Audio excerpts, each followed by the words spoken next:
Hello అండి అందరికీ. ఇదిగో ఇవైతే అప్పటివి డబ్బులు అన్నమాట. అంటే మా తాతయ్య అంటే మా డాడీ వాళ్ళ డాడీ అప్పటి నిజాం సర్కార్ వాళ్ళు ఉన్నప్పటివి డబ్బులు అన్నమాట. ఇవి మా డాడీ దగ్గర మా డాడీ దాచుకున్న డబ్బులు అన్నమాట. ఇదిగో ఇది మా తాతయ్య పుట్టిండనమాట. దీంట్లో ఏం డబ్బులు ఉన్నాయో నేను అది ఫుల్ వీడియోలో ఇప్పి చూపిస్తాను అనమాట.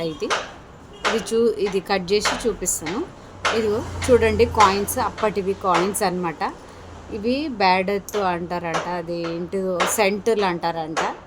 అది నేను మా మమ్మీని కనుక్కొని నేను మీకు ఇవి ఫుల్ వీడియోలో మీకు చూపిస్తాను. ఇదిగో నేను ఇది ఓపెన్ చేసి చూపిస్తాను. ఓకేనా అండి? మా తాతయ్య దాచుకున్న డబ్బులు అంట ఇవి చూపిస్తాను. నిజాం సర్కార్ ఉన్నప్పటివి అంట ఇవి. ఫుల్ వీడియోలో చూడండి.